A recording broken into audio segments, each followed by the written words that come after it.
അന്ന ഭാഗം 27. കഥയിലേക്ക് പോകുന്നതിന് മുൻപ് നിങ്ങൾ ആദ്യമായാണ് ഈ ചാനൽ കാണുന്നതെങ്കിൽ ചാനൽ സബ്സ്ക്രൈബ് ചെയ്ത് ബെല്ലൈക്കൺ ക്ലിക്ക് ചെയ്ത് നോട്ടിഫിക്കേഷൻസ് എല്ലാം ഇനേബിൾ ചെയ്യാൻ മറക്കരുത്. കൂടാതെ കഥ ഇഷ്ടമായാൽ നിങ്ങളുടെ ഒരു ലൈക്കും കമൻറ്റും പ്രതീക്ഷിക്കുന്നു. ഇനി നമുക്ക് കഥയിലേക്ക് പോകാം. ശബ്ദമുണ്ടാക്കേണ്ട ഫെലിക്സ്, എനിക്ക് പോകാൻ സമയമായി.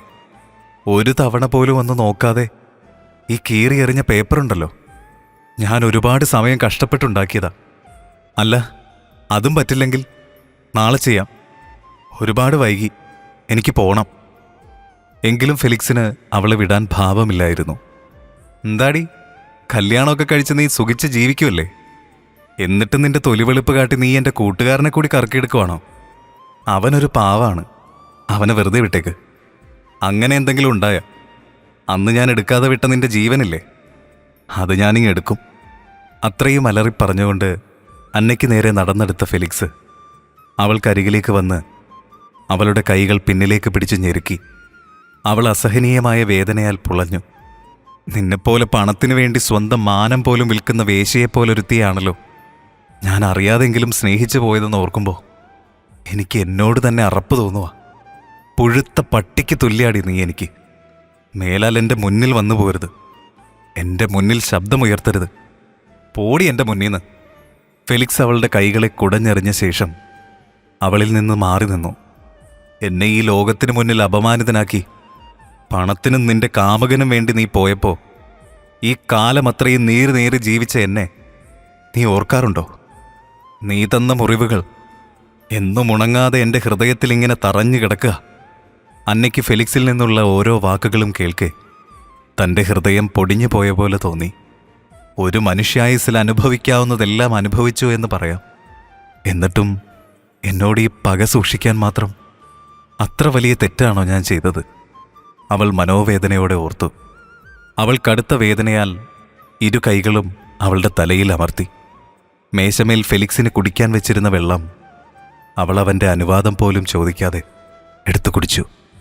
ഫെലിക്സ് അവളുടെ പ്രവൃത്തികളെ ദേഷ്യത്തോടെ നോക്കി നിന്ന് പല്ല് കടിച്ചു. അവൾ ആകെ ക്ഷീണിതയായിരുന്നു. അന്ന അവന് മുന്നിലുള്ള മേശമേൽ കൈകളൂന്നി തളർന്നു നിന്നു. അവൻ മുറുക്കിപ്പിടിച്ച അന്നയുടെ കൈത്തണ്ടയിൽ ചോര പൊടിഞ്ഞ് തിണിർത്ത് കിടക്കുന്നു. ഒരു നിമിഷം ഭൂതകാലത്തിൻ്റെ ഓർമ്മകളാൽ അവളുടെ മനസ്സ് അസ്വസ്ഥമായി. അവൾ മുഖമുയർത്തി പുച്ഛത്തോടെ ചുണ്ടിലൊരു ചിരി വിടർത്തി ഫെലിക്സിലേക്ക് നോട്ടമെറിഞ്ഞു.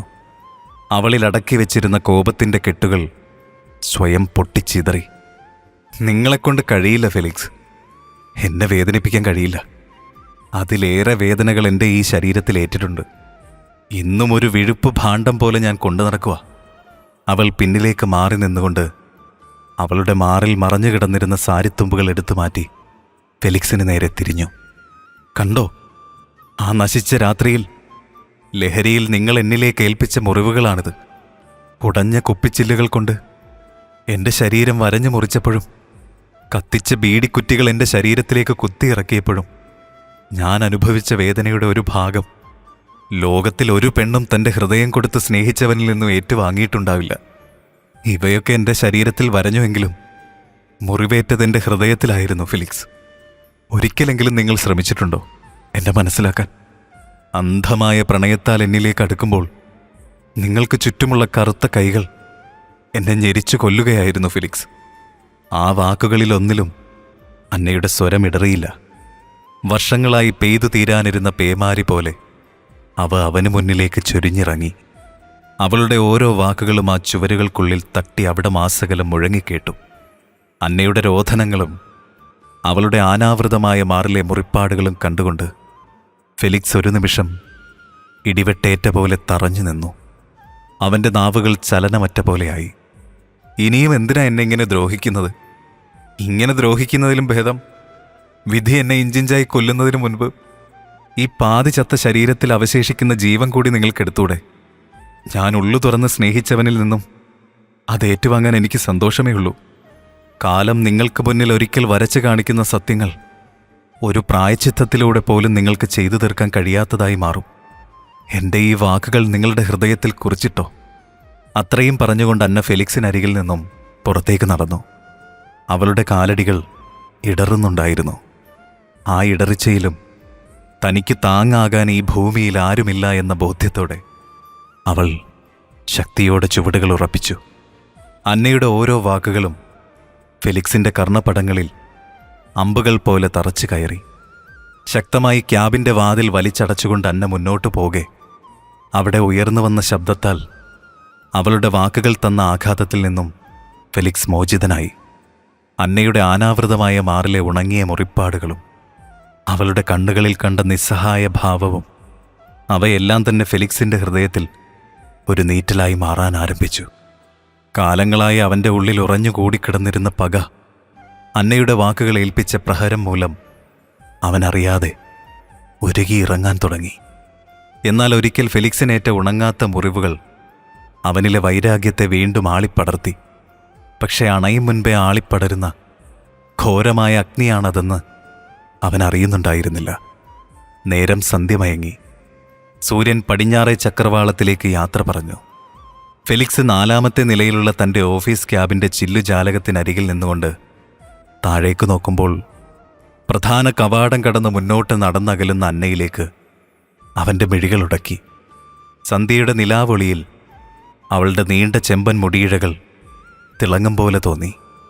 നിലത്ത് വീണുടഞ്ഞ ഫ്ലവർ വേസിൻ്റെ ഉടഞ്ഞ ചില്ലുകൾ അരിശത്തോടെ തട്ടിത്തെറിപ്പിച്ചുകൊണ്ട് ഫെലിക്സ് കസേരയിലേക്ക് വന്നിരുന്നു. എവിടെയോ പാതി വഴിയിൽ അടഞ്ഞു മാറ്റപ്പെട്ട അന്നയോടുള്ള പ്രണയം അവൻ്റെ മനസ്സിലേക്ക് വീണ്ടും ഒരു അതിഥിയെപ്പോലെ കടന്നു വന്നു. പകയുടെ തീച്ചൂളയിൽ വെന്തരിക്കാൻ ശ്രമിക്കുന്ന അന്ന എന്ന ഓർമ്മകൾ അവനിൽ ഒരിക്കലും ഹൃദയത്തിൽ നിന്നും മായാത്ത രീതിയിൽ പതിഞ്ഞവയായിരുന്നു. അവൻ തൻ്റെ തല പിന്നിലേക്ക് ചായ്ച്ചു വെച്ചുകൊണ്ട് കണ്ണുകളടച്ച് പതിയെ മയക്കത്തിലേക്ക് വഴുതി വീണു. മേശമേലിരുന്ന് ശബ്ദിക്കുന്ന മൊബൈൽ ഫോണിൻ്റെ ഒച്ച കേട്ട് ഫെലിക്സ് ഞെട്ടി ഉണർന്നു. അവൻ കണ്ണുകൾ പതിയെ തുറന്നു. അലസതയോടെ മുന്നോട്ടാഞ്ഞുകൊണ്ട് ഫോൺ കൈകളിലെടുത്തു. ആ പറ ലോകേഷേ. എടാ, അച്ഛൻ്റെ കാര്യം കുറച്ച് കഷ്ടത്തിലാണ്. നീ വേഗം ലൈഫ് കെയർ ഹോസ്പിറ്റലിലേക്ക് വാ. കാര്യങ്ങളൊക്കെ വന്നിട്ട് പറയാം. മറുതലയ്ക്കിൽ നിന്നുകൊണ്ട് ലോകേഷിൻ്റെ ശബ്ദത്തിലെ ഇടർച്ചയും വെപ്രാളവും തിരിച്ചറിഞ്ഞ ഫെലിക്സ് വേഗം തന്നെ എഴുന്നേറ്റ് ക്യാബിൻ ഡോർ തുറന്ന് പുറത്തേക്കിറങ്ങി. ശരിയടാ, നീ ഫോൺ വെക്ക്, ഞാനിപ്പം തന്നെ ഇറങ്ങാം. ഫോണിൽ സംസാരിച്ചുകൊണ്ട് തന്നെ ഫെലിക്സ് മുന്നോട്ട് നടന്ന് ലിഫ്റ്റിലേക്ക് കയറി ബേസ്മെൻറ്റിലേക്കുള്ള ബട്ടൺ അമർത്തി. പാർക്കിങ്ങിൽ നിർത്തിയിട്ടിരിക്കുന്ന അവൻ്റെ കാറിനരികിലേക്ക് നടക്കുമ്പോഴും ഫെലിക്സിൻ്റെ മനസ്സിൽ ആശങ്കകൾ നിറഞ്ഞു നിന്നു. ലോകേഷിൻ്റെ പിതാവ് ദേവനാരായണൻ ഫെലിക്സിൻ്റെ അപ്പൻ ജോർജ് മാമൻ്റെ ഏറ്റവും അടുത്ത സുഹൃത്തും മനസാക്ഷി സൂക്ഷിപ്പുകാരനുമൊക്കെ ആയിരുന്നു.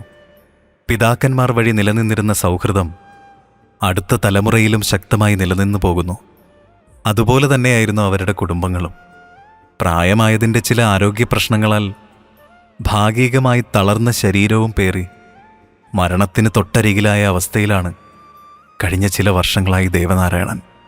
ജോർജ് മാമൻ്റെയും അലീനയുടെയും കൂർമ്മ ബുദ്ധിയാൽ ഫെലിക്സിൽ ചതിയുടെ വിഷം കുത്തിവെച്ച് അന്ന ക്രൂരമായി ആക്രമിക്കപ്പെട്ട ആ രാത്രിയിൽ അവിചാരിതമായി എസ്റ്റേറ്റ് ബംഗ്ലാവിലെത്തിയ ജോർജിനൊപ്പം ദേവനാരായണനും ഉണ്ടായിരുന്നു. ഇരുട്ടിനെ കാർമേഘം പുതപ്പിച്ച ആ രാത്രിയിൽ അന്നയുടെ വേദനകൾക്ക് സാക്ഷിയായിരുന്ന മറ്റൊരാൾ, കാലങ്ങളായി മൂടിവെച്ച ചിതലരിച്ച സത്യങ്ങളും അന്നയുടെ നിരപരാധിത്വം അറിയുന്ന മറ്റൊരാൾ, അത് ദേവനാരായണനായിരുന്നു. ഹോസ്പിറ്റലിൻ്റെ പ്രധാന കവാടം കടന്ന് ഫാർമസിക്ക് മുന്നിലൂടെയുള്ള ഇടനാഴിയിലൂടെ അവൻ മുന്നോട്ട് നടക്കവേ കുറച്ച് അകലെയായ ICUവിൻ്റെ വാതിലിന് സമീപം നിൽക്കുന്ന ലോകേഷിലേക്ക് അവൻ്റെ ശ്രദ്ധ പതിഞ്ഞു. സങ്കടത്തോടെ തലകുനിച്ച് നിൽക്കുന്ന ലോകേഷിൻ്റെ തോളിലൂടെ കൈകൾ കടത്തി ഫെലിക്സ് ആശ്വസിപ്പിക്കാനെന്നോണം അവനെ ചേർത്ത് പിടിച്ചു. ലോകേഷെ, അങ്കിളിനിപ്പോൾ എങ്ങനെയുണ്ട്? ഫെലിക്സ് ശബ്ദം താഴ്ത്തി ചോദിച്ചു. തുടരും. വീഡിയോ ഇഷ്ടമായെങ്കിൽ ലൈക്ക് ചെയ്യാനും ഷെയർ ചെയ്യാനും സബ്സ്ക്രൈബ് ചെയ്യാനും മറക്കരുത്.